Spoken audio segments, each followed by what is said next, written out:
Ya, sudah saya record semuanya. Izin share screen dulu.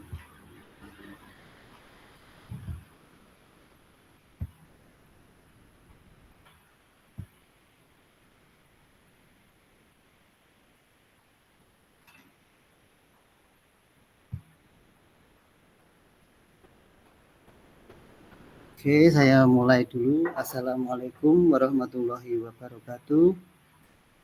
Waalaikumsalam warahmatullahi wabarakatuh. Waalaikumsalam warahmatullahi wabarakatuh. Warahmatullahi wabarakatuh. Pertemuan tatap maya yang keempat, ini ada 2 JP yang dimana pada modul 1.3 tentang pembelajaran PJOK berpusat pada peserta didik atau kuatkan pemahaman. Kalau neng Gemini sing kene apa ngono? Mungkin salah satu bisa memimpin doa, Kak Gunawan, silahkan. Nggih, terima kasih Pak Fasil. Teman-teman, untuk yang kesekian kalinya, marilah kita awali pertemuan belajar bersama kita. Pak Agus yang selalu setia untuk memandu dan memimpin kita. Semoga apa-apa yang kita kerjakan pada sore ini membuahkan hasil yang maksimal dan berkah untuk kita, berkah untuk anak-anak didik kita. Berdoa dipersilahkan.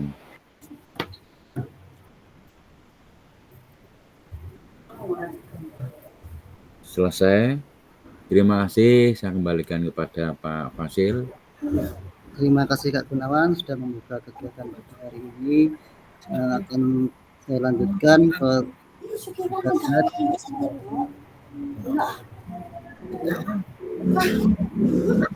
untuk yang slide pada hari ini modul 1.3 pembelajaran PJOK berpusat pada peserta didik atau kuatkan pemahaman. Kesepakatan bersama menyalakan kamera, mematikan mikrofon, hadir seutuhnya, menghargai waktu bersama, maksimalkan fitur chat, klik raise hand sebelum bertanya, gangguan teknis adalah hal wajar. Ini Kak ya, sudah kita sepakati bersama. Kemudian slide berikutnya, tujuan sesi kali ini diharapkan mampu satu, memahami konsep pembelajaran PJOK yang berpusat pada peserta didik. Yang kedua, memahami minat peserta didik sesuai karakteristik bidang jasmani, sosial, emosional, dan mental sesuai usianya. Yang ketiga, menganalisis studi kasus kegiatan pembelajaran PJOK yang berdiferensiasi. Ini Kakak agenda yang ke depan ya, 5 menit kemudian ke depan, pembukaan, pengingat kesepakatan bersama, pemaparan tujuan sesi dan penjelasan agenda kegiatan. 30 menit kemudian aktivitas 1 yaitu role play atau bermain peran pembelajaran yang berpusat pada peserta didik. 15 menit kemudian menuliskan peran guru dan peserta didik dalam pembelajaran SCL di Jamboard.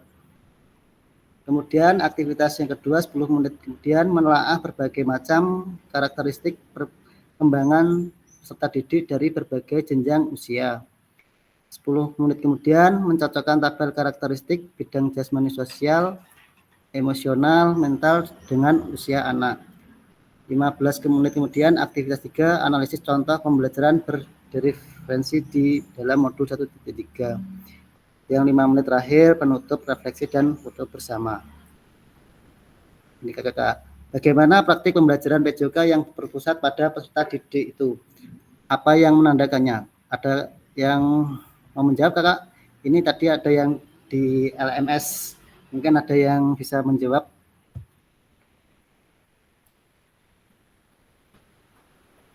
Bisa raise hand.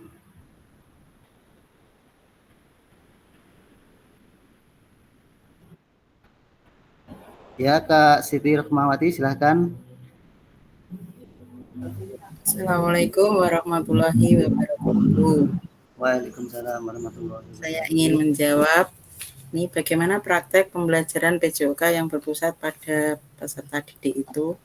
Untuk saya sebagai guru PJOK, tentunya kalau pembelajaran PJOK itu berpusat pada peserta didik, itu biasanya peserta didik itu aktif sekali, mungkin menanyakan bagaimana gerakannya, bagaimana cara melakukannya, terus biasanya terus berusaha bersaing dia melakukan gerakan tersebut.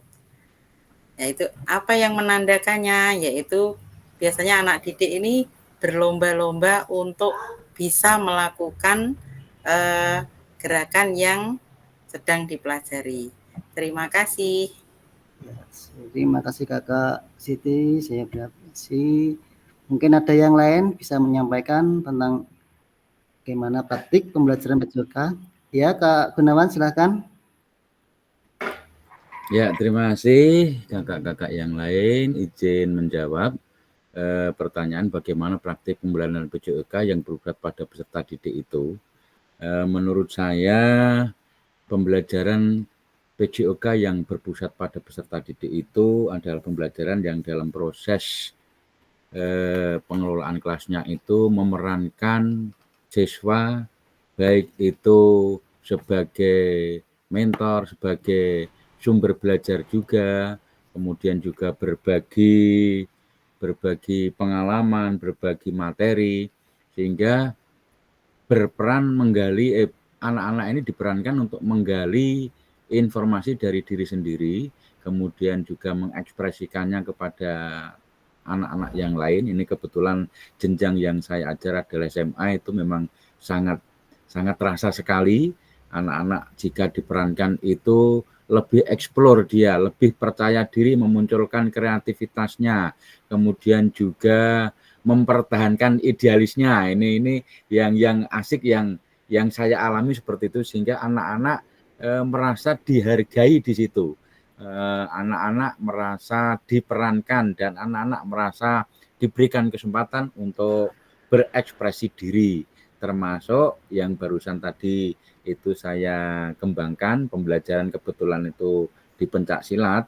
Ini melampaui target yang saya tentukan, bahkan bisa melebihi ekspektasi saya, karena memang anak-anak asik di proses pembelajarannya itu. Kemudian mereka juga berbaginya luar biasa sekali, bisa mengoreksi diri dan bisa mengoreksi teman-temannya. Itulah keaktifan yang dikembangkan jika pembelajaran berpusat pada peserta didik. Demikian pengalaman yang saya alami, saya kembalikan pada Pak Fasil. Terima kasih. Terima kasih Kak Gunawan, saya kasih. Ya, tadi praktik pembelajaran PJOK yang berpusat pada peserta didik dalam kakak-kakak menerapkan dalam pengalaman mengajarnya, ya semua sama seperti Kak Gunawan, mungkin berbeda jenjang Kak ya. Ada yang di SD, mungkin ada yang di SMP, mungkin ada yang berbeda-beda. Kemudian saya lanjutkan berikutnya. Nah, ini sebelum menjawab pertanyaan, mari kita bayangkan sejenak berapa hal yang mungkin terjadi di kelas-kelas kita. Apakah saat ini kita lebih banyak suara peluit sebagai perintah gerak daripada suara guru saat pembelajaran? Yang kedua, apakah saat pembelajaran semua gerakan peserta didik harus sesuai perintah atau komando guru? Silakan Kak, ada yang mau bisa menjawab? Dua pertanyaan, monggo.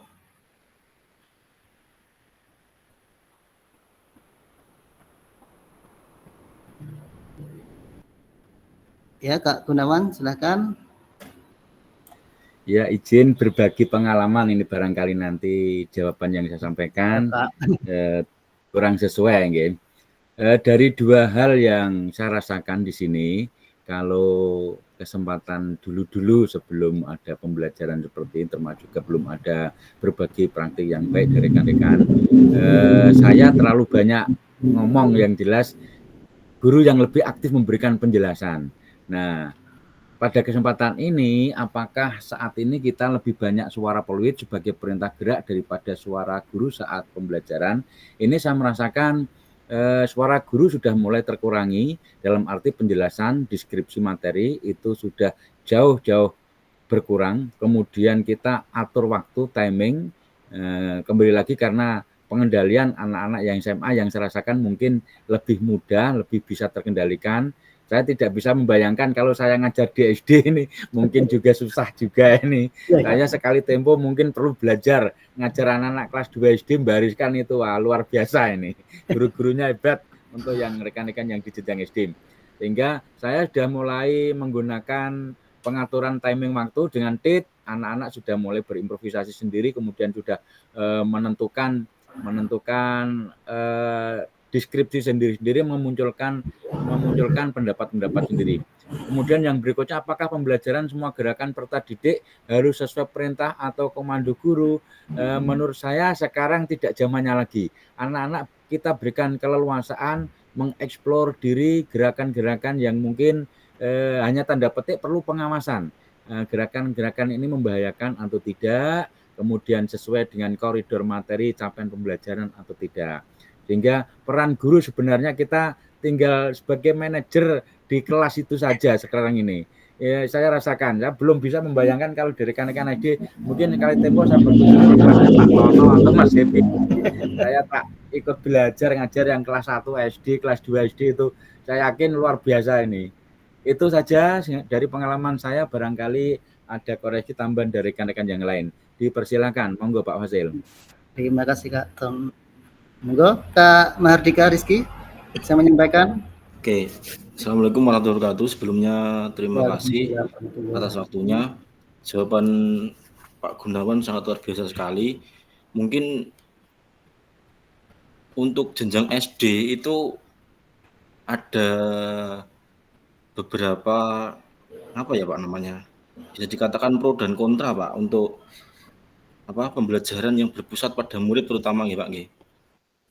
Karena mungkin untuk kedewasaan dan pemikiran anak itu berbeda dengan yang jenjang SMP dan SMA. Karena kebetulan saya dulu juga pernah mengajar di SMP dan perbedaannya sangat terasa sekali Bapak.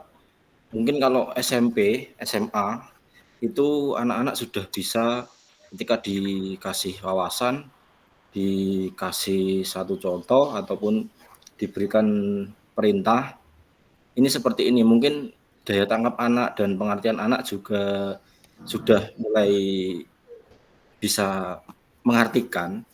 Tapi kalau di SD, kalau kita lengah sedikit dalam pemberian materi ataupun seperti contoh ataupun kita terlalu menghamba pada murid lah, itu banyak sekali anak-anak yang sekarang terutama di adab dan sopan santunnya Bapak. Mungkin kita terlalu keras, nanti anak-anak juga tidak bisa. Kita terlalu diam, itu anak-anak juga akan semakin ibaratnya Pak ya, geladrah. Dan banyak sekali contoh yang terlebih lagi yang baru saja kemarin Bapak ya, anak-anak bisa dikatakan menyebut gurunya jangkar. Nah, bagaimanakah marwah guru kalau seperti itu? Mungkin kalau di SD kita belum bisa seluruhnya kegiatan pembelajaran sesuai Merdeka Belajar. Atau memang mungkin saya pribadi yang belum bisa menerapkan dan belum tahu celahnya bagaimana, caranya bagaimana untuk pembelajaran sesuai di Merdeka Belajar yang diterapkan pada anak-anak sekolah dasar. Dan kalau untuk masalah peluit dan aba-aba komando guru, mungkin pendapat saya adalah kalau komando guru itu bisa kita laksanakan ketika pemberian contoh, pemberian materi ataupun sesuatu yang berkaitan dengan pembelajaran. Nah, kalau untuk peluit sendiri itu biasanya kita menggunakan ketika anak-anak yang tidak mendengar ataupun larangan anak dan tanda ketika kita memulai sesuatu. Untuk misalkan contoh ketika kita pembelajaran lari estafet, kita pembelajaran lari sprint dan lain sebagainya. Mungkin seperti itu Bapak. Nanti kalau ada salahnya tolong saya diajari sebagai peserta yang paling junior di sini mungkin Bapak. Terima kasih. Assalamualaikum warahmatullahi wabarakatuh. Terima kasih Kak Mahardika. Ya, memang betul pada komando ini biasanya dilakukan pada anak SD, misalnya kelas 1 atau kelas 2. Kita kan nggak mungkin kalau nggak disuruh berarti nggak mudeng anak kecil. Kalau untuk mungkin anak SMP, SMA mungkin tidak memakai komando. Saya peluit, langsung berkumpul di lapangan. Ya, kadang anak kecil sekarang masih bingung. Mungkin ada yang lain kakak yang bisa menyampaikan ke Kak Tono atau Kak yang lainnya?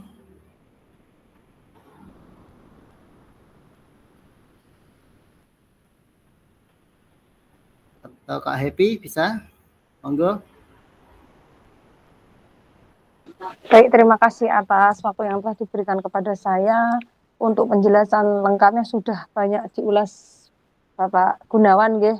Untuk di jenjang SMA gambarannya ketika guru memberikan sinyal langsung sigap prit berkumpul. Kalau Mas Mahardika merasa kesulitan di SD sama halnya dengan saya, tetapi untuk siswa sekarang kalau kita tidak menegasi anak, kita harus sebagai biasanya itu di sekolah itu mesti guru olahraga nih itu kayak mesti patokannya di situ. Makanya kita didasari dari dasarnya dulu SD. Kalau kita sudah didik anak itu sudah disiplin, ya kita gimana caranya kita harus diajeni karena kita adalah guru mereka. Kita tidak harus keras, kita tidak harus bentak-bentak, tidak. Dengan cara kita lah, kita pendekatan terhadap anak, bocah iki sing kudune tak galaki atau kita harus galak, ya kita mengingatkan gitu dengan cara kita, dengan bahasa kita. Ketika anak itu dengan kata-kata yang mungkin lebih halus sudah bisa, ya itu kita gunakan gitu. Makanya untuk itu kita mendasari karena banyak kasus-kasus pembulian atau dan sebagainya, kasus-kasus yang ada, dan dalam pembelajaran kita nanti ketika diberikan diskusi atau apa mengkodo sakarape dhewe misalkan seperti itu, kita harus tegas gimana caranya. Mungkin peluit bisa digunakan ketika anak itu menyeleweng dari apa yang sudah diajarkan guru, diberi waktu untuk berdiskusi atau apa menyeleweng, semprit harus dibiasakan kita disiplin gitu nggih Mas Mahardika, karena kita harus guru SD adalah dasar dari anak-anak SMP SMA. Ketika kita sudah memberikan ketegasan, anak itu akan terbiasa.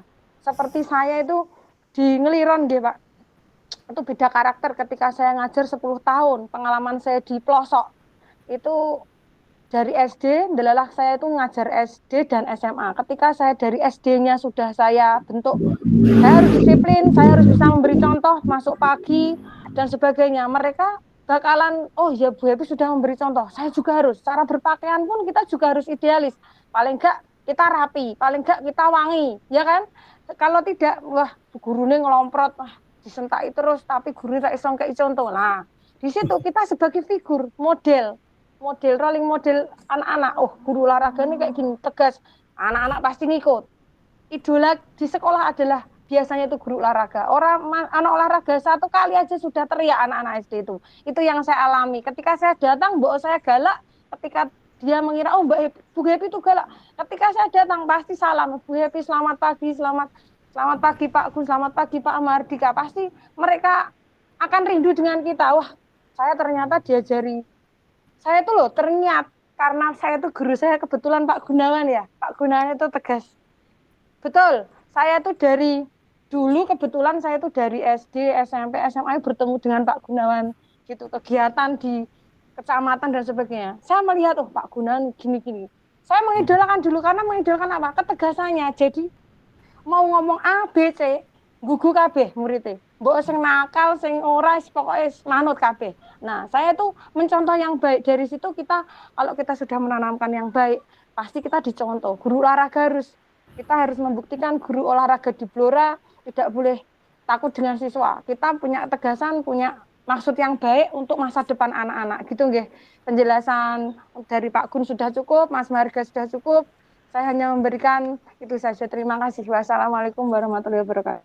Waalaikumsalam warahmatullahi wabarakatuh. Saya apresiasi Kakak Upi.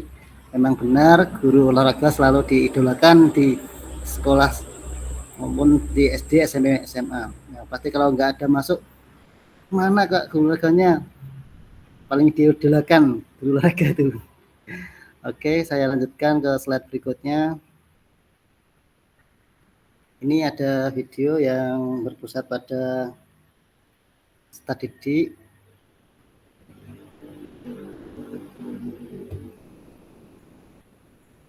Sebentar saya share.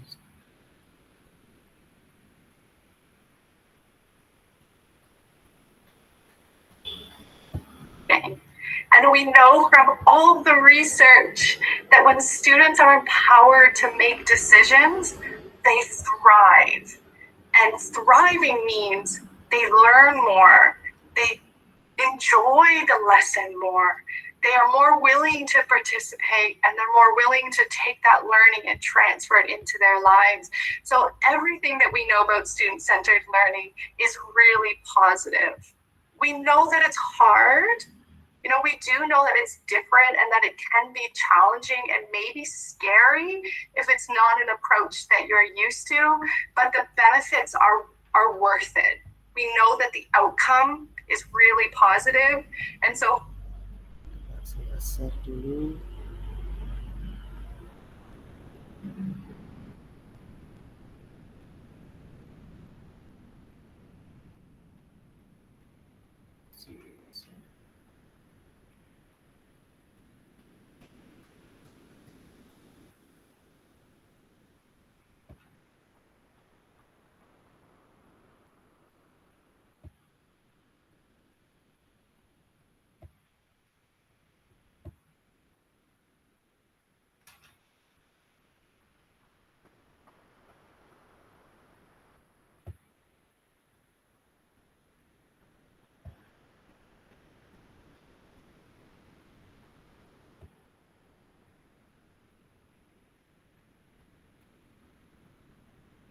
Coba saya share dulu.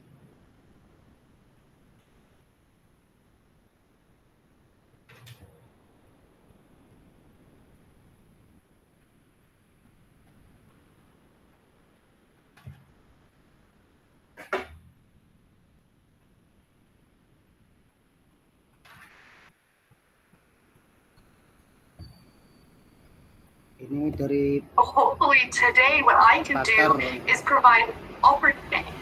And we know from all the research that when students are empowered to make decisions, they thrive. And thriving means they learn more, they enjoy the lesson more, they are more willing to participate, and they're more willing to take that learning and transfer it into their lives. So everything that we know about student-centered learning is really positive. We know that it's hard.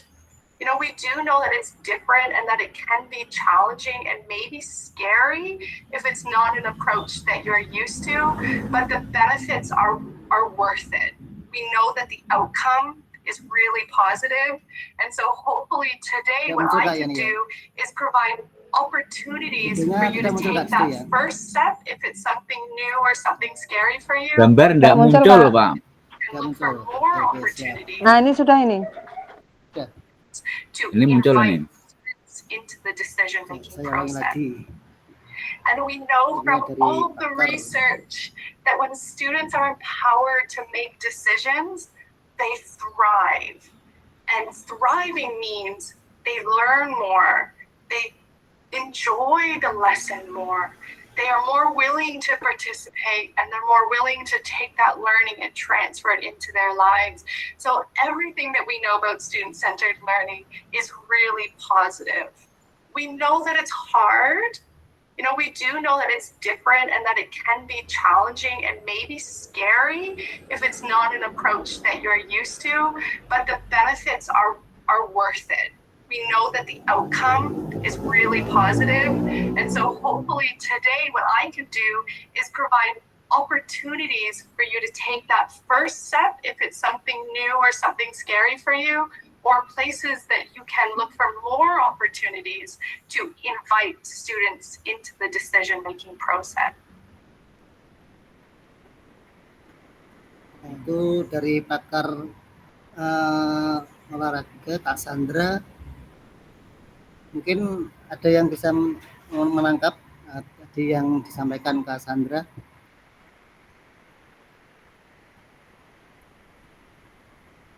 Kakak-kakak, saya ulang lagi nggih. Saya setel ulang lagi. Ya Kak Gunawan, silakan. Nggih, terima kasih. Ini tadi untuk putarannya berulang-ulang, tapi insya Allah sudah bisa menarik kesimpulan dari apa yang ada di tayangan MPICO-nya. Menurut penjelasan dari seorang contoh Bu Cassandra ini, dia menyampaikan bahwa dengan pembelajaran yang berpusat pada murid, itu memberikan kesempatan murid untuk belajar seluas-luasnya sesuai dengan konteks materi yang digariskan dalam ATP-nya tadi. Kemudian anak-anak juga sudah mulai diberikan kesempatan untuk pengambilan keputusan, bahkan dilibatkan dalam pengambilan keputusan, mungkin sebatas kesepakatan kelas, yang mana ini merupakan dasar penghargaan dari anak untuk bisa berkembang, berkreasi lebih jauh lagi. Inti dari peran serta atau peran aktif siswa dalam pembelajaran ini menjadikan anak-anak berpikiran yang lebih luas, kreatifnya muncul, kemudian juga menggali informasi-informasi barangkali di luar pemikiran kita, jangkauan kita, bahkan Bapak Ibu guru pengajar pun bisa mendapatkan materi dari anak-anak itu sendiri sebenarnya. Ini keuntungan kita jika pembelajaran berpusat pada anak-anak. Saya sendiri mengajarkan pola pembelaan dan pola penyerangan pada pencaksilat. Saya juga mendapatkan ilmu-ilmu baru dari anak-anak itu, berimprovisasi. Oh, ternyata ada kreativitas di sana. Sehingga ini juga menjadi khasanah atau bahan literasi kembali untuk guru pengajar yang direfleksikan untuk pembelajaran kelas lain ataupun pembelajaran pada periode yang mendatang. Demikian, saya kembalikan pada Pak Fasil. Terima kasih. Terima kasih Kak Gunawan. Ya benar tadi yang disampaikan sama Kak Gunawan, pusat pada peserta didik. Saya selanjutkan slide berikutnya.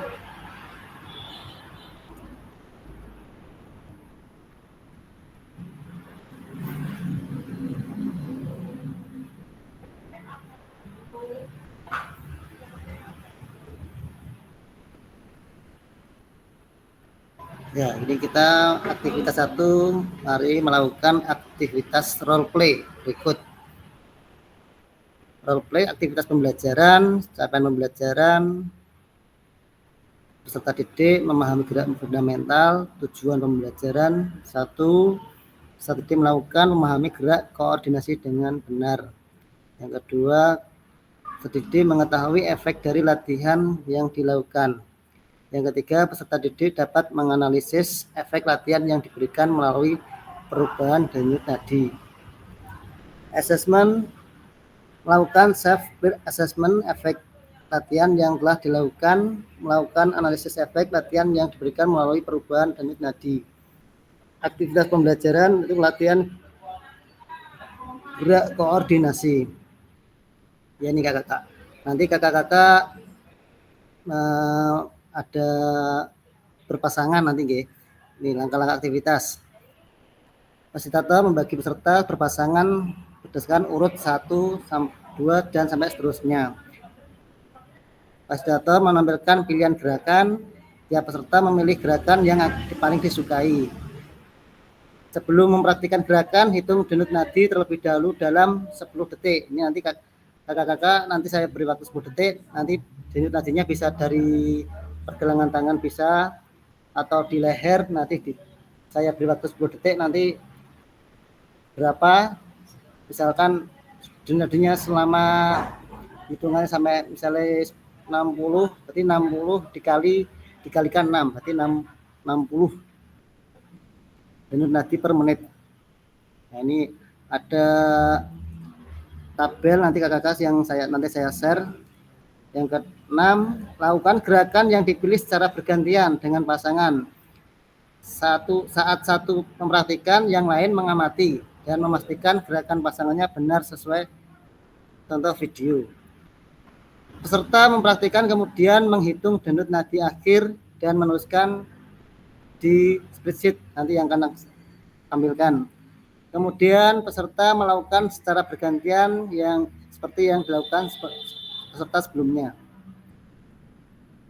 Ini nanti kakak-kakak saya share. Nah, ini pilihan nomor gerakan yang paling kakak-kakak sukai nanti. Ini tadi ada 1, gerakan kombinasi membungkuk dan menekuk. Yang kedua, jumping jack. Yang ketiga, lari di tempat. Yang keempat, gerakan silang tangan menyentuh jari kaki. Yang kelima, loncat di tempat.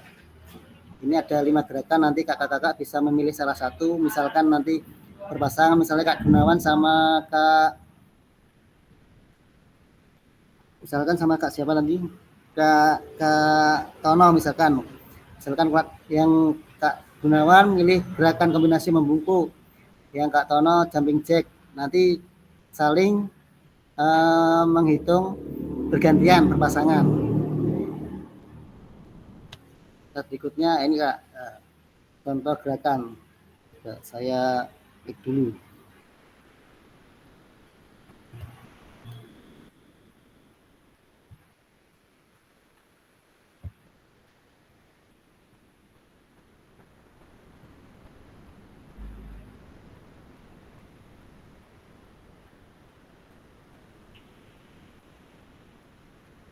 Saya bisa nyala Kak. Saya stop dulu, ada videonya Kak.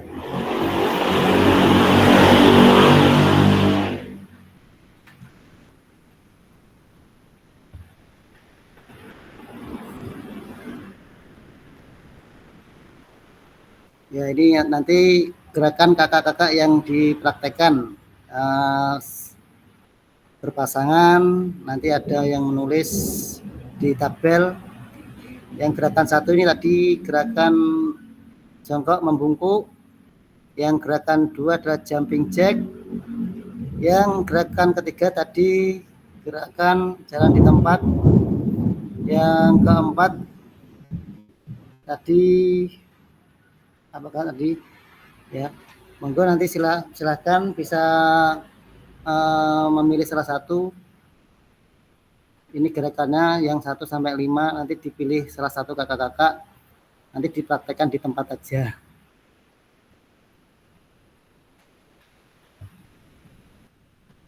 Ya Kak Aldi, silakan mau menyampaikan. Pak, izinannya untuk pembuatan video itu berapa detik atau berapa menit untuk kegiatan pembuatan video yang barusan ini loh Kak? Ya yang tadi. Iya, video yang ada jumping jack juga itu loh. Oh, nanti ini digerakkan kakak dipraktikkan di tempat aja, nanti data. Di video lewat HP bisa ya Kak? Bisa, nanti Oke, bisa berpasangan. Saya kirimkan nanti apa itu formatnya.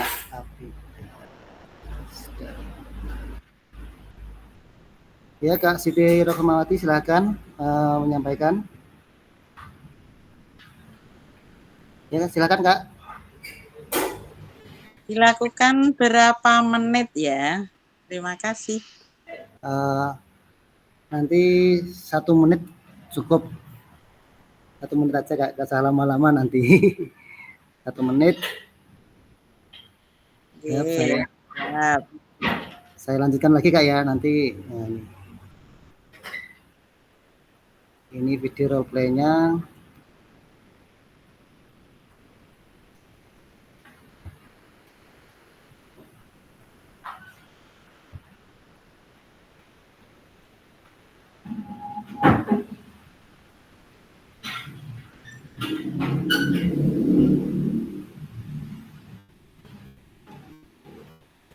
Bentar Kakak, saya share dulu di chat.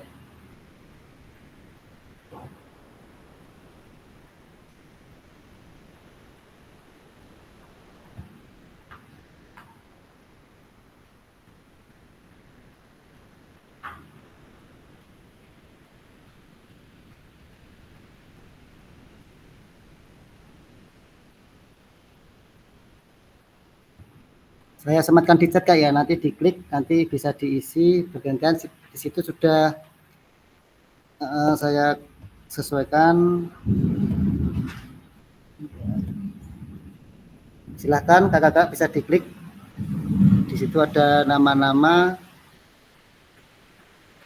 kakak-kakak, nanti gerakannya boleh diganti tadi yang itu. Gerakan nomor berapa? Sudah bisa mengakses kakak-kakak?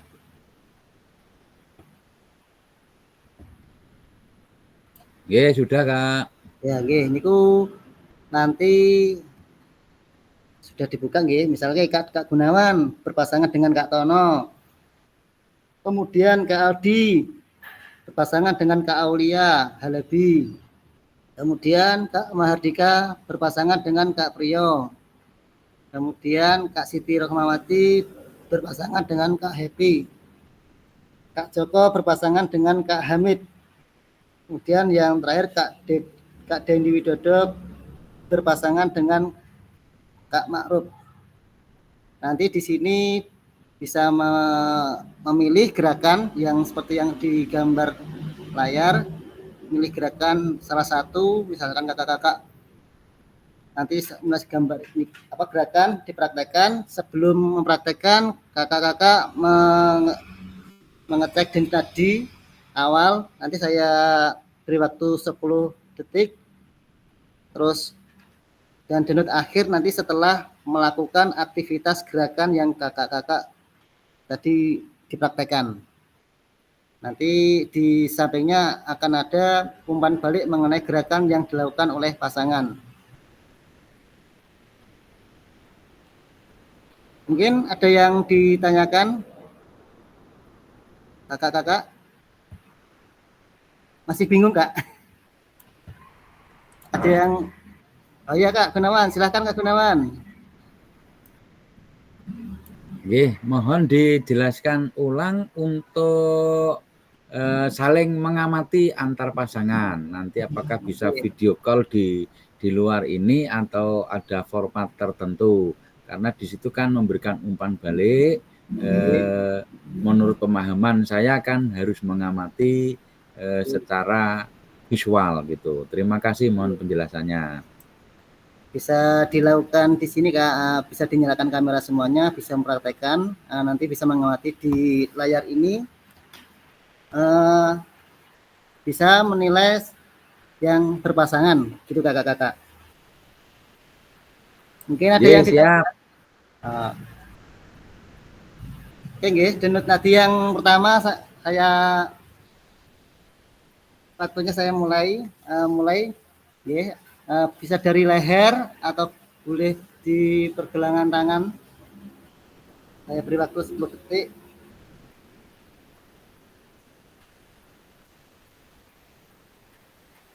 Sudah siap kakak ya? Hitungan mulai. 1.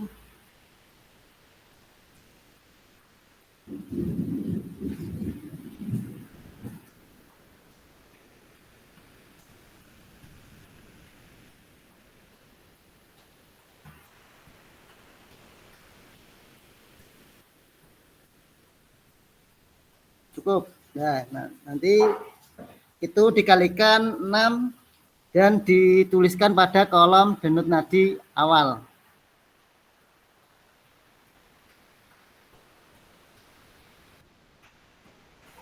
Dikali berapa, Kak? Dikali 6, Kak, tadi, Kak. Itu silahkan mau diganti gerakannya yang di kolom nomor gerakan. Kalau sudah menulis di awal, kakak-kakak bisa mempraktekkan gerakannya nanti secara berpasangan. Bisa tadi yang saya sebutkan, Kak Gunawan sama Kak Tono, Kak Aldi sama Kak Halebi, Kak Rizky sama Kak Priyo, Kak Siti sama Kak Happy, Kak Joko sama Kak Hamid, Kak Dendi sama Kak Makrup. Silahkan mempraktekkan. Nanti setelah mempraktekkan gerakan 1 menit, nanti dimeniti sendiri Kak apa-apa Kak, nanti Kak dimeniti sendiri. Nanti ayo bareng, misalnya Kak di WA gak apa-apa, di WA.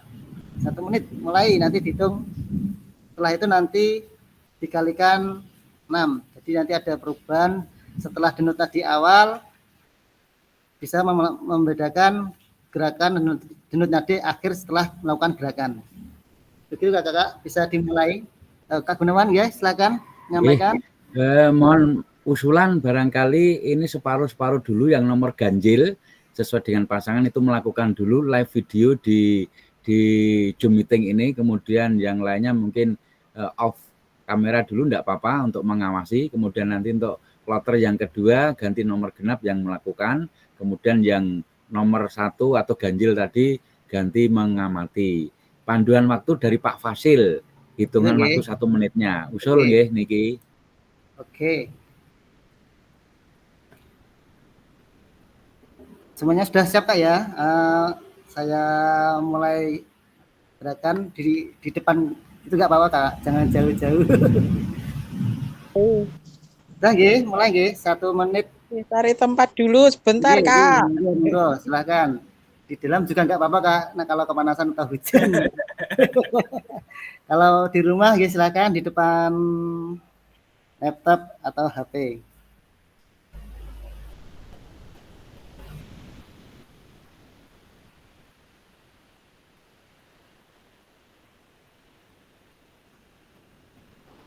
Nomor ganjil dulu ya. Oke, nomor ganjil dulu, silakan. Mbak Epi, saya nomor 2 ya Mbak, gerakannya jumping jack.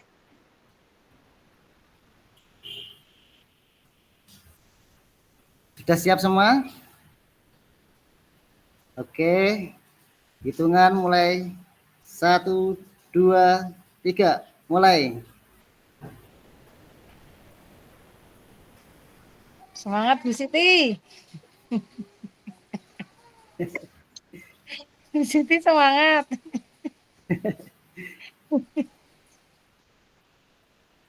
Bisa lari di tempat, bisa nggak, salah satu nggak apa-apa. Si muda juga kalah semangat sama Bu Siti.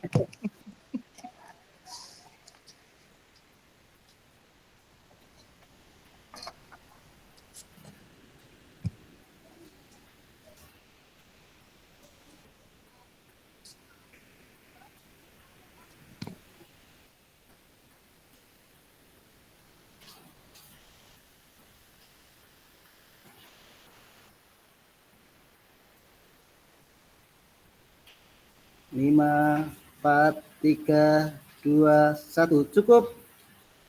Silakan menulis di dihitung nadi dulu 10 detik.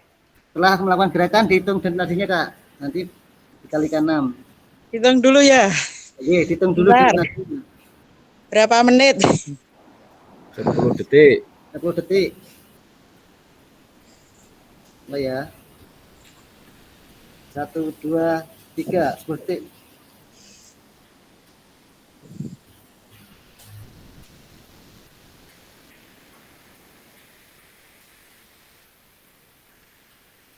Cukup.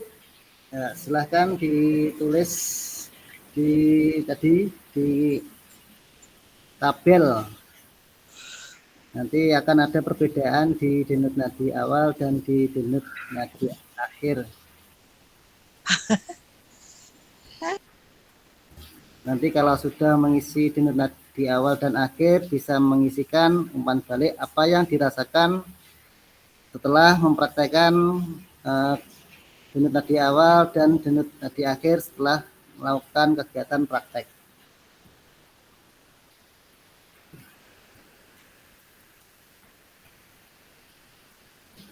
Sekarang yang genap Kak ya.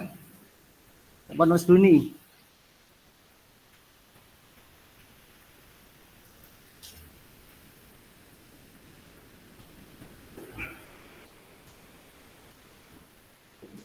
Yang genap sudah bisa mulai? Silakan. Kak, bentar Kak. Oke, siap. Lihat gambarnya sebentar Kak. Ya, oke. Tak. Ini sebentar, tak gerakannya di ini Kak. Nah itu. Oke. Ntar yang ini. Oke. Ready. Happy kok nggak kelihatan nih Mbak Happy mana? Belum kelihatan, bentar. Kak Tono. Semuanya udah siap Kak ya? Kak Tono kelihatan mana? 1 menit dari sekarang. 1, 2, 3. Mulai.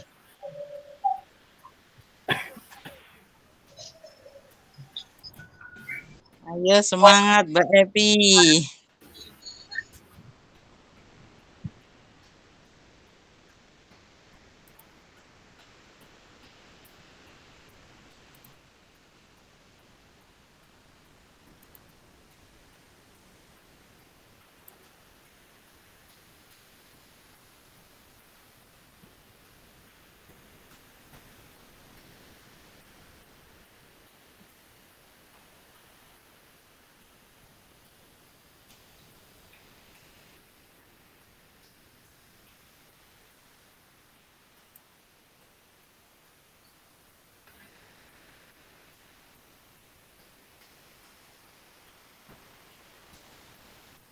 Lima, 4, 3, 2, 1. Cukup. Hitungan donasi mulai sekarang 10 detik.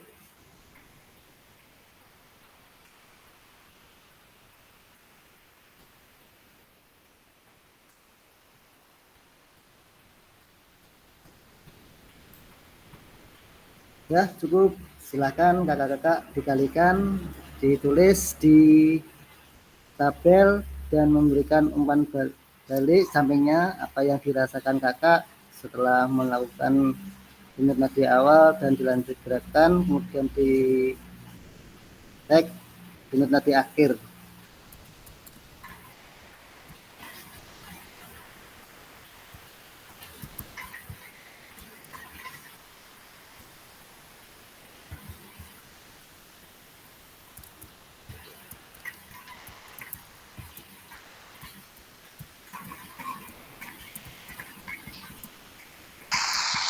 Kak, tolong di-share lagi link yang untuk tabel tadi.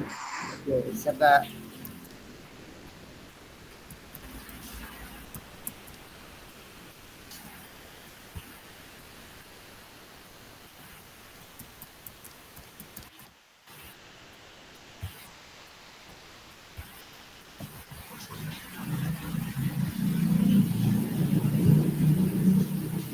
Silahkan kakak bisa dicek.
Kalau sudah mengisi tadi awal dan akhir, silakan kakak bisa menulis umpan balik temannya tadi ya, yang mengamati.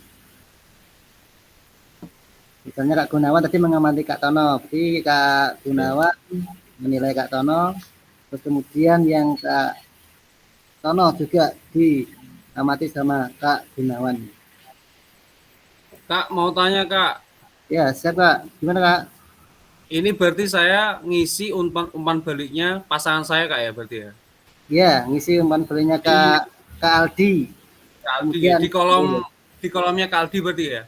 di kolomnya Kak Aldi. Oke. Kemudian Kak Aldi ngisi Kak Aulia. Di berpasangan tadi Kak. Siap, terima kasih Kak. Ya, sama-sama. Loh.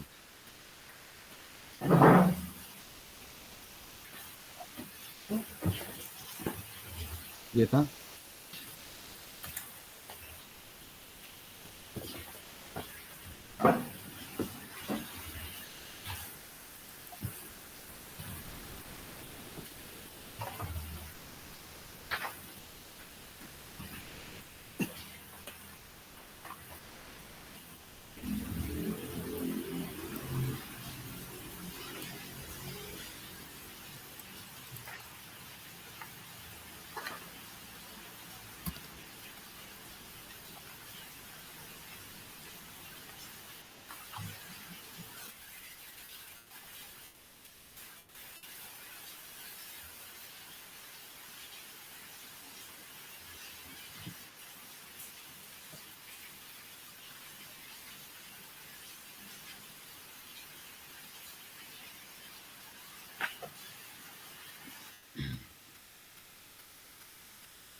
Silakan kakak-kakak yang lainnya belum mengisi umpan balik, bisa dibantu kakak yang lainnya mungkin lewat HP,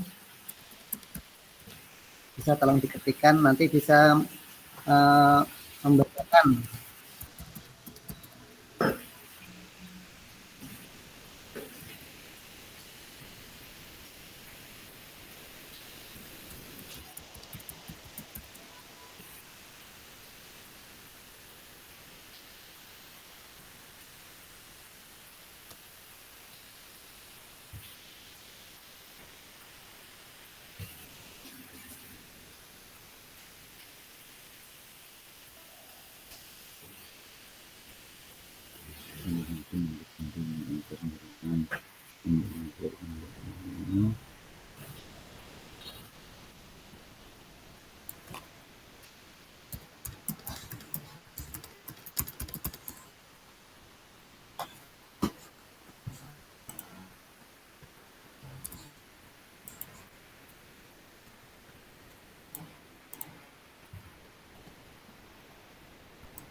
Oke, saya lanjutkan lagi untuk pertanyaan berikutnya.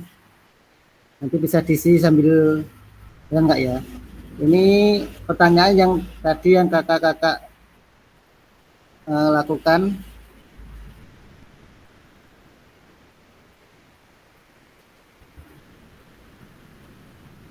Mungkin salah satu ada yang bisa menyampaikan satu bagaimana cara kita melihat latihan yang dilakukan sudah benar tadi ya. Ada juga pertanyaan tadi Kak ini Kak.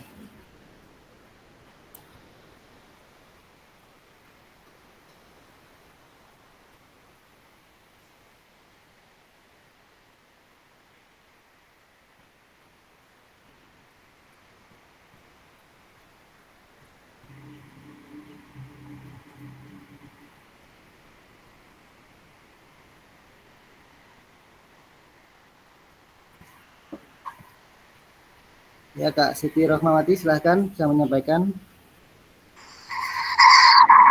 Terima kasih. Saya tadi mengamati gerakan Mbak Happy beliau melakukan gerakan itu dengan gerakan yang stabil, tidak cepat, tidak terlalu cepat, juga tidak terlalu lambat. Jadi gerakannya stabil dan gerakannya untuk badannya karena tadi melakukan jumping jack, jadi gerakannya itu lurus ya, lurus ke atas sambil menepukkan tangan di atas kepala. Itu gerakan Mbak Happy tadi sudah termasuk gerakan yang benar karena posisi tubuhnya tidak berubah tempat. Terima kasih.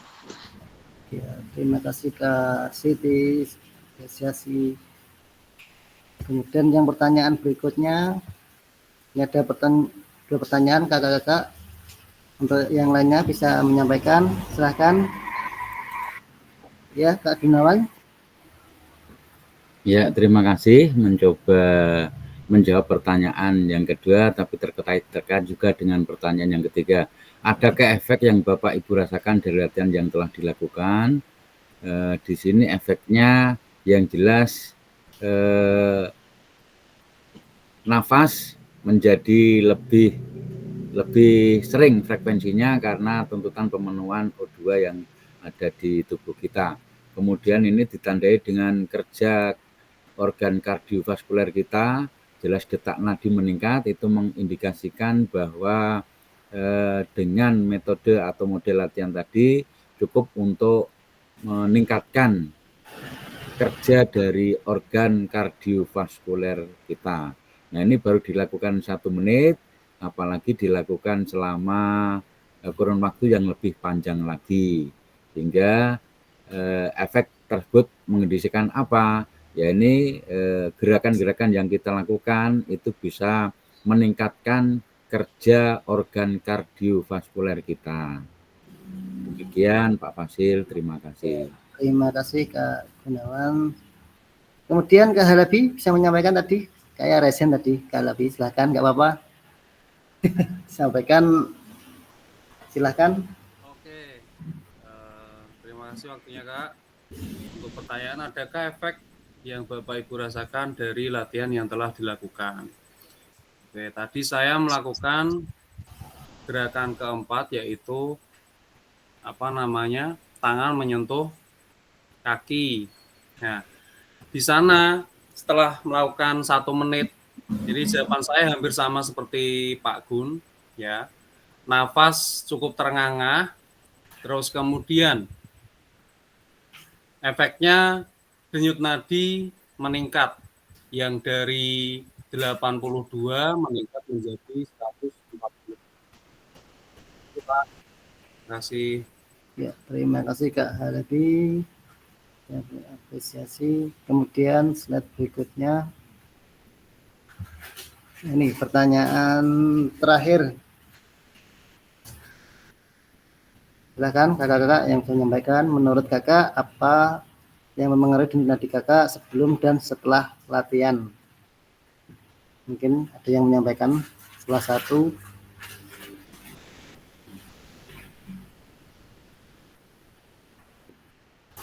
Ya, Kak Gunawan, silahkan. Ini mohon maaf, materi kuliahan ini, fisiologi ini. Oke, mohon izin menjawab. Menurut Bapak Ibu, apa yang mempengaruhi denyut nadi Bapak Ibu sebelum dan setelah latihan?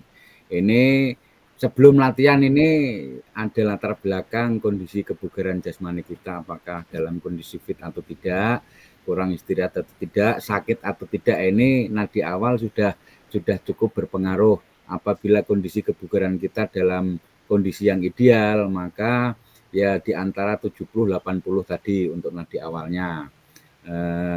Mungkin rekan-rekan menghitungnya ada yang tidak tepat karena kali 6, artinya kelipatan 6 tadi. Nah, itu hanya untuk gambaran awal. Kemudian setelah latihan yang meningkat detak nadi setelah latihan itu jelas karena dipengaruhi dari aktivitas fisik kita. Aktivitas kita yang melibatkan struktur otot persendian, organ kardiovaskuler, termasuk juga persendian.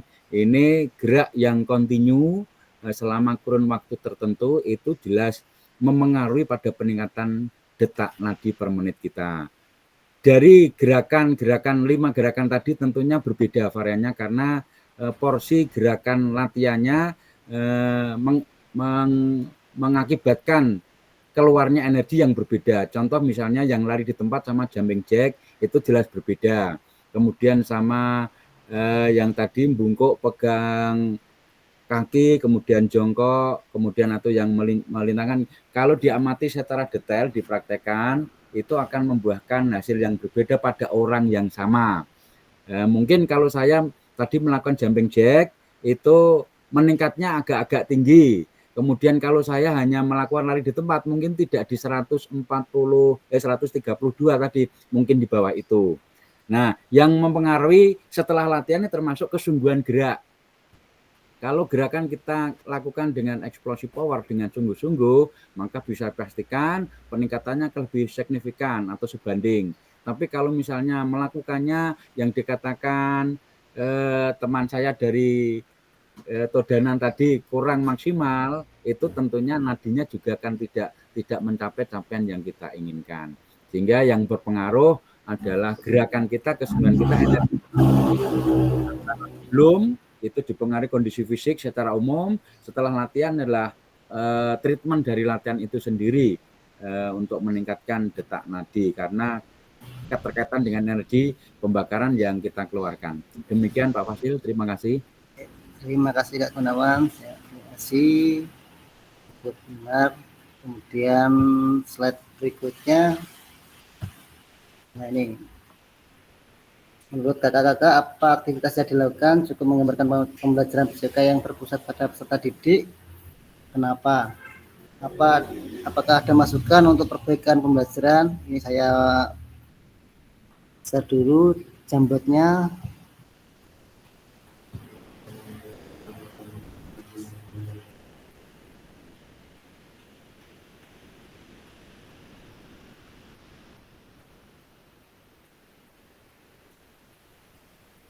Saya ketikkan di kolom chat, nanti kakak-kakak bisa menjawab di Jamboard. Ya, ini ada 2 pertanyaan kakak-kakak, silahkan bisa membuka Jamboardnya di kolom chat. Ada 2 pertanyaan, nanti bisa dijawab di Jamboard.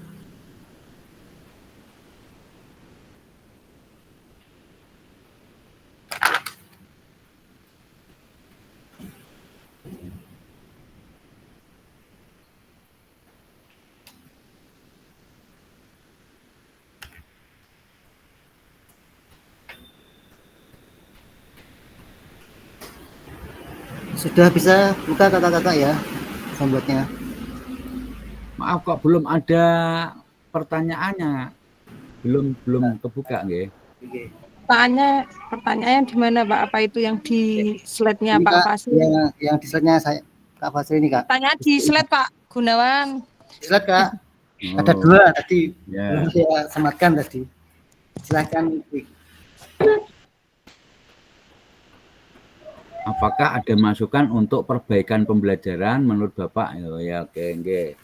Ada 2 Kak. Nanti bisa dituliskan di kolom Jamboard. Ya, nggih.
Mohon maaf Pak Fasil, untuk sinyal di tempat saya kan listrik mati, tidak bisa ngetik di laptop. Nanti saya menyusul nggih, atau nanti bisa saya bacakan jawabannya, saya tulis sementara ini. Siap, Kak. Terima kasih. Sama-sama, Kak.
Monggo silakan bisa menyampaikan untuk yang sudah ditulis pada Jamboard.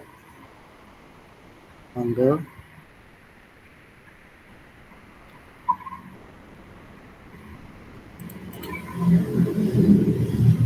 Jawaban saya yang nomor 1 kok hilang ya? Ketik mesti Kak. Coba. Kok hilang ya?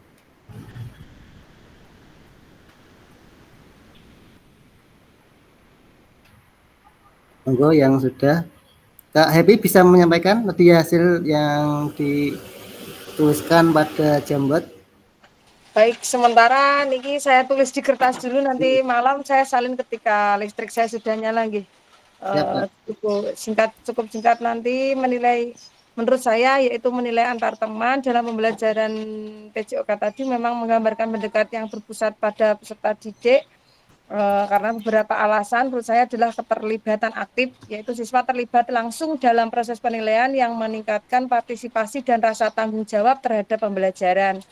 Yang kedua yaitu pengembangan keterampilan sosial, yaitu penilaian antar teman, membantu siswa mengembangkan keterampilan komunikasi dan kolaborasi penting dalam konteks olahraga. Yang ketiga, refleksi dan umpan balik, siswa belajar untuk memberikan dan menerima umpan balik yang mendorong refleksi tentang kinerja siswa dan rekan-rekan.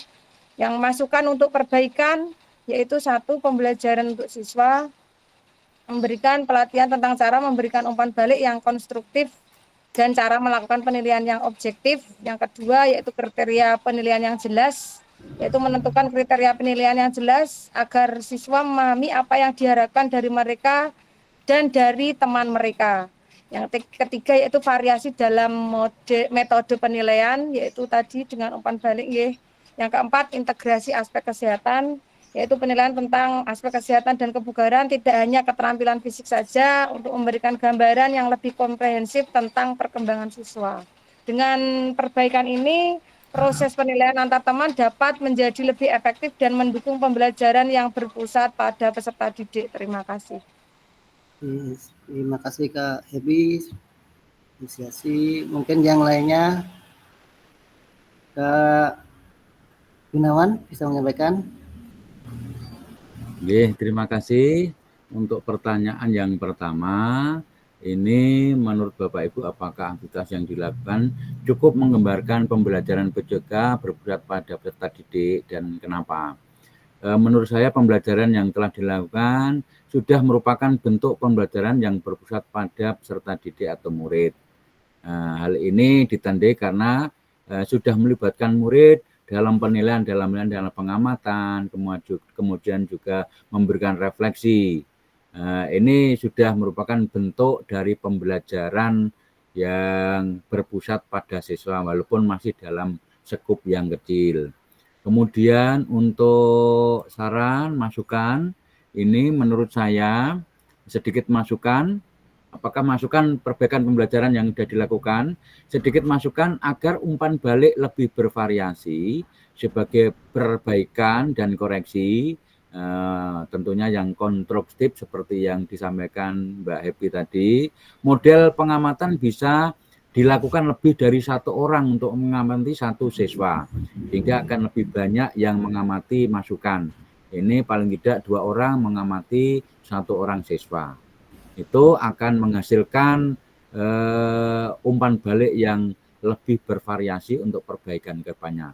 Terima kasih. Saya kembalikan ke Pak Fasil. Terima kasih Kak Gunawan. Terima kasih.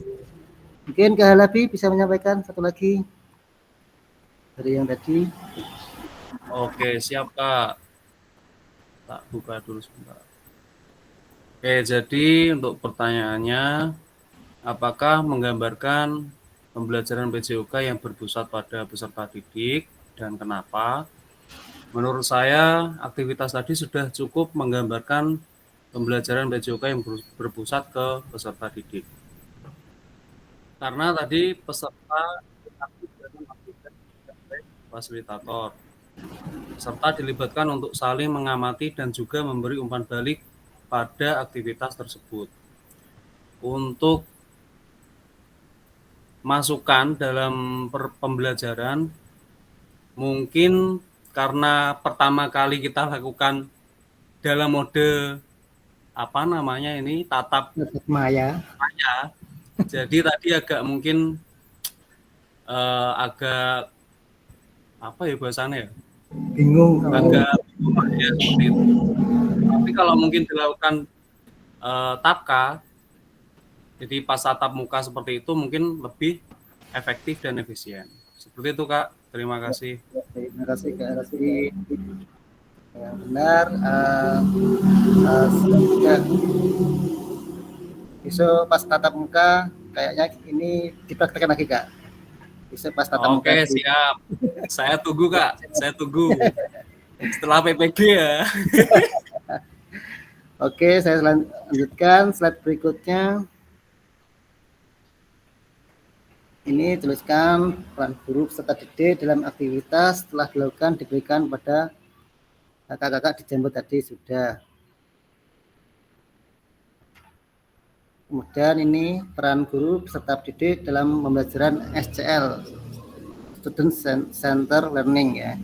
Peran guru bertindak sebagai fasilitator proses pembelajaran, peserta didik aktif dalam proses pembelajaran dengan memberikan gagasan, saran, dan kritik. Peran guru mengkaji kompetensi mata pelajaran yang harus dikuasai murid pada akhir pembelajaran. Peran peserta didik berpartisipasi dalam merumuskan, mengembangkan, dan memproses materi pembelajaran. Yang ketiga, peran guru merancang strategi dan lingkungan pembelajaran yang dapat menyediakan beragam pengalaman belajar. Peran peserta didik mengkaji kompetensi dan strategi pembelajaran yang ditawarkan oleh guru. Kemudian yang keempat, membantu murid mengakses informasi, menata, memprosesnya untuk dimanfaatkan dalam memecahkan permasalahan hidup sehari-hari. Peran peserta didik membuat rencana pembelajaran untuk mata pelajaran yang diikutinya. Dan yang terakhir, peran guru mengidentifikasi dan menentukan pola penilaian hasil belajar murid yang relevan dengan kompetensi yang akan diukur. Peran peserta didik belajar secara aktif dalam kelompok maupun individual atau dengan cara mendengar, membaca, menulis, diskusi, pemecahan masalah, serta terlihat dalam kegiatan berpikir tingkat tinggi seperti analisis, sintesis, dan evaluasi. Ini berikutnya dalam SCL atau Student Center Learning, guru akan berperan sebagai fasilitator dalam proses belajar. Peserta didik akan dilatih untuk memiliki tanggung jawab atas kegiatan belajarnya dengan panduan guru sebagai fasilitator agar materi kegiatan dan pengukuran pembelajaran masih dalam koridor capaian pembelajaran yang diharapkan. Dalam hal ini, guru dapat mendorong perkembangan peserta didik karena guru bukan satu-satunya sumber belajar. Ini jenis-jenis pembelajaran Student Centered Learning atau SCL, apa yang pernah Ibu Kakak perhatikan dalam pembelajaran. Ini adalah jenis-jenisnya pembelajaran yang kakak-kakak yang dipelajari dalam LMS. Ada jenis pembelajaran SCL ada 9. Yang satu small group discussion, yang kedua role play dan simulation, yang ketiga discovery learning, yang keempat self-directed learning, Yang kelima, cooperative learning. Yang keenam, contextual learning. Yang tujuh, problem based learning atau PBL. Yang delapan, collaborative learning atau CBL. Dan yang terakhir, project based learning atau PJBL. Ini yang terdapat pada LPP atau modul ajar. Ada jenis-jenis pembelajaran yang terkandung dalam pembelajaran SCL. Kemudian yang aktivitas kedua, karakteristik pengembangan peserta didik. Nah ini, memahami karakteristik dan minat anak. Ini ada jasmani, ada sosial, ada mental, ada emosional, dan atas, menengah, PAUD, SD. Menengah itu SMP, atas SMA. Ini untuk memahami beberapa karakteristik dan minat anak. Kemudian slide berikutnya, ini cocokkan karakteristik berikut, manakah bidang usia dan usia yang sesuai. Nah, ini karakteristik atau aktivitas: berjalan, berlari, merangkak, memanjat, melompat, menendang, menarik, melempar, dan memukul. Yang kedua, anak-anak pada usia ini mulai mengembangkan rasa diri mereka sendiri dan belajar untuk memahami perasaan orang lain. Mereka juga mulai belajar untuk bergaul dengan teman sebaya mereka. Yang ketiga, mereka mulai mengalami emosi yang lebih intens seperti kemarahan, kesedihan, dan kecemburuan. Mereka juga mungkin mulai mengalami tekanan teman sebaya dan tantangan sosial lainnya yang dapat mempengaruhi emosi mereka. Yang keempat, anak-anak mulai belajar memahami, mengolah emosi mereka, serta bernegosiasi dan menyelesaikan konflik. Ini ada bidang jasmani, sosial, emosional, mental. Ini ada usia 0 sampai 2 tahun, 3 sampai 4 tahun, 5 sampai 6 tahun, 6 sampai 12 tahun, dan 12 sampai 18 tahun. Ini bidang usia yang sesuai pada karakteristik pada anak-anak mulai usia 0 sampai 18 tahun. Kemudian bidang dan usia yang sesuai ini ya tadi ya, sama. Nah ini apa? Mari diskusi. Satu, apa pentingnya guru mengetahui karakteristik peserta didik? Yang kedua, bagaimana cara mengakomodasi berbagai karakteristik dan minat peserta didik pembelajaran? Nah, ini kakak-kakak bisa diketikkan pada kolom chat. Silahkan dijawab di kolom chat. Ikut chat.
Oke, saya lanjutkan kayak.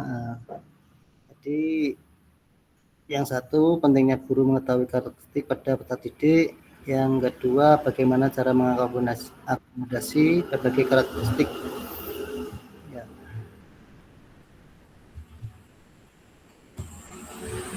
Oke, ini dari bawah ada. Nah, ini. Apa pentingnya guru mengetahui karakteristik ya? Jadi menyangkut student center learning atau SCL, mengisyaratkan hendaknya guru hendak mempertimbangkan karakteristik pendidik, menyusun program pembelajaran yang berpusat pada peserta didik. Ini mengenai modul ajar atau yang ingin disampaikan pada saat pemberian pelajaran kata dan kata didik.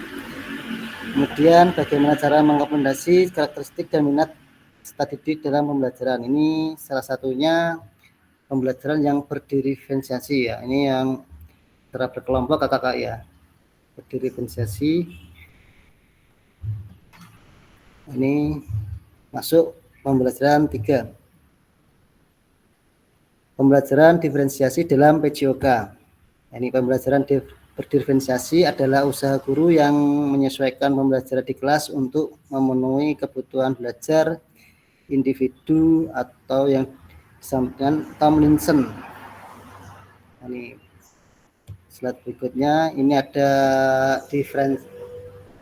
beberapa komponen yang terdapat dalam diferensiasi. Ada 3 konten, yaitu konten diferensi konten, diferensi proses, dan diferensiasi produk, di mana diferensi konten ini merujuk pada strategi membedakan pengorganisasian dan format penyampaian konten.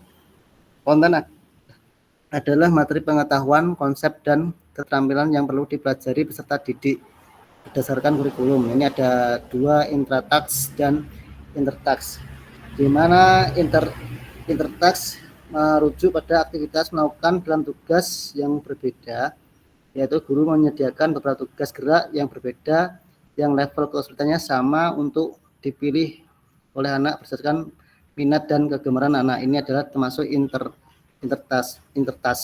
Kalau intra-task merujuk pada aktivitas melakukan di dalam tugas, yaitu konten yang sama, satu gerakan dibedakan menjadi beberapa sub gerakan berdasarkan tingkat kesulitannya dan berdasarkan konsep gerak atau tubuh, ruang usaha, dan keterhubungan yang digunakan. Ini dalam diferensi konten. Kemudian diferensi proses merujuk pada strategi membedakan proses yang harus dijalani oleh peserta didik yang dapat memungkinkan mereka untuk berlatih dan memahami isi atau konten. Kemudian diferensi produk merujuk pada strategi membedakan produk hasil belajar murid, hasil latihan, penerapan, dan pengembangan yang telah dipelajari. Ini 3 komponen yang ada pada pembelajaran berdiferensiasi. Kemudian slide berikutnya, ini setelah kakak berdiskusi pembelajaran 1-2, pembelajaran yang di LMS mungkin bisa menjawab 2 pertanyaan ini. Silahkan kakak-kakak yang sudah dipelajari dalam pembelajaran 1-2 pada diferensi di LMS. Ada 2, 1, adakah kendala yang kakak-kakak alami dalam melakukan strategi pembelajaran berdiferensi dalam PJOK? Yang kedua, gagasan baru apa yang kakak-kakak dapatkan dari contoh-contoh penerapan strategi berdiferensi di dalam modul?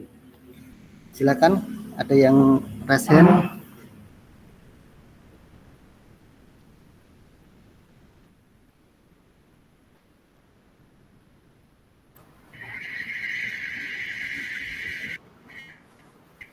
Ya, silakan Kak Gunawan bisa menyampaikan. Ya, terima kasih Kak. Ini pengalaman saya, mungkin juga dialami dari rekan-rekan, bahkan karena jenjang yang berbeda ini, karena saya ngomong anak-anak yang sudah dunung lah istilahnya. Ini akan saya sampaikan beberapa kendala. Di antaranya kendala yang saya jumpai pada saat pembelajaran yang berdiferensiasi, ini adalah sumber daya yang terbatas, seperti tatap muka yang terdahulu tentang sarana prasarana aset yang kita miliki. Itu mau tidak mau diakui juga sebagai kendala. Namun demikian kita harus berpikir menggunakan aset pikiran kita supaya kendala yang ada terbatasnya sumber daya ini bisa kita olah sehingga menjadi peluang untuk memenuhinya. Jadi kendala yang pertama itu adalah sumber daya yang terbatas berkaitan dengan aset sarana prasarana. Mungkin lapangan yang nggak punya, tapi akhirnya guru olahraga mampu nggak duwe ring basket, akhirnya membuat sendiri. Bola basketnya tidak punya, akhirnya bolanya bola sepak bola. Jadilah pembelajaran. Yang penting prosesnya itu merupakan pembelajaran bola basket untuk anak-anak yang SD.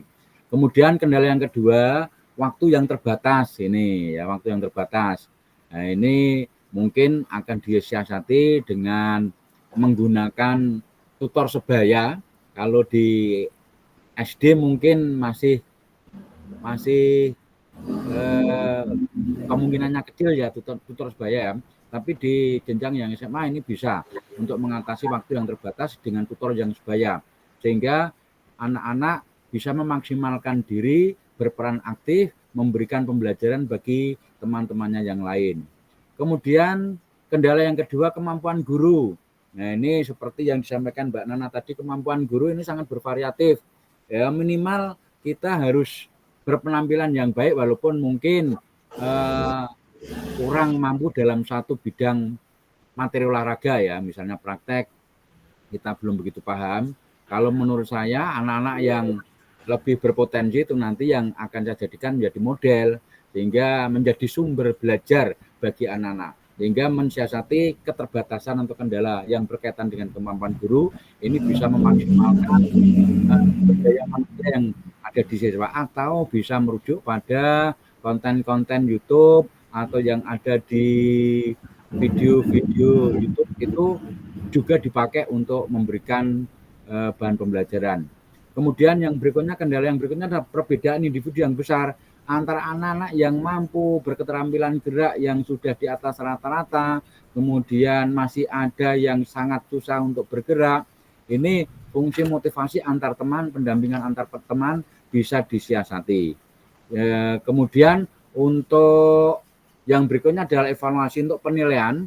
Kendala kita ini memberikan penilaian bukan hasil akhir sebenarnya ya, tapi prosesnya, proses yang perlu kita nilai. Anak yang startnya dari A menuju ke D itu akan lebih tinggi daripada anak yang start dari D ke E. Nah, ini keterkaitan dengan kemampuan siswa dalam pembelajaran. Evaluasi ini tentunya juga menjadi pertimbangan-pertimbangan yang harus diperhatikan oleh guru.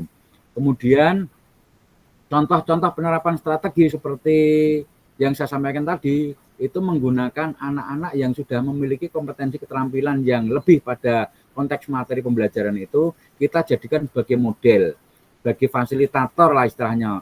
Istilahnya sebagai ya seperti saat ini kita belajar pada Pak Agus, ini sangat-sangat dicontohkan ke anak-anak kita, anak-anak murid kita yang mesti saya yakin ada satu atau dua anak-anak yang memiliki kompetensi keterampilan yang lebih, kelincahan yang lebih. Itu nanti mungkin anak-anak yang memiliki indikasi angel dito tetapi dia punya karakter keterampilan gerak yang bagus, bisa dipakai sebagai role model dan itu nanti akan mageri dia. Ini contoh-contoh penerapan strategi berdiferensiasi agar dia tidak kemana-mana, disuruh mendampingi anak-anak, disuruh untuk memberikan pembelajaran sesuai dengan keterampilan yang dia sudah kuasai. Ini keterkaitan dengan pembelajaran yang saat ini kita bahas di LMS, keterkaitan dengan pembelajaran yang berdiferensiasi. Intinya proses itu kita kembangkan dengan kendala-kendala yang ada, kita balik, kita inovasi untuk mencari peluang agar kendala itu bisa teratasi. Saya kembalikan pada Pak Fasilitator, terima kasih. Terima kasih Kak Gunawan, sudah cukup komplit yang disampaikan. beberapa kendala strategi pembelajaran diferensi dan contoh-contoh penerapan strategi berdiferensiasi. Mungkin ada yang present lagi? Kalau tidak, saya lanjutkan ke slide berikutnya, slide terakhir kayak ini, Kak. Ini adalah slide terakhir. Ini setelah kakak-kakak mengisi hasil refleksi 1.3 di LMS ya dikerjakan menggunakan pertanyaan refleksi menggunakan refleksi kakak. Nah, ini sudah disampaikan dari kakak-kakak. Kemudian slide berikutnya, pada akhir sesi hari ini kakak-kakak satu memahami konsep pembelajaran PJOK yang berpusat pada peserta didik. Yang kedua, memahami minat peserta didik sesuai karakteristik bidang jasmani, sosial, emosional, dan mental sesuai usianya. Yang ketiga, menganalisis studi kasus kegiatan pembelajaran PJOK berdiferensiasi. Ya, ini terima kasih. Slide yang terakhir. Sudah di akhir ujung acara, Kak. Saya stop dulu. Mungkin ada yang ditanyakan, Kak? Cukup, nggih? Cukup, Kak. Ya, saya stop. Saatnya kamera menyala. Cukup. Ini ya. Hujan ini tempat saya nih, Kak. Deras ini. Hujan deras. Mbak saya Nana juga pulang mendung, ya. Hujan deras dapat Mungkin Kak Gunawan bisa menutup doa di akhir tetapnya ini. Monggo, silahkan. Oke, terima kasih. Alhamdulillah teman-teman, Pak Fasil yang saya hormati, yang selalu setia membimbing kita, memberikan materi. Mudah-mudahan apa yang sudah kita laksanakan hari ini berkah untuk kita, keluarga kita, dan anak-anak didik kita. Amin. Mengakhiri tatap muka maya pada kesempatan sore ini, marilah kita tutup dengan doa bersama. Berdoa dipersilahkan.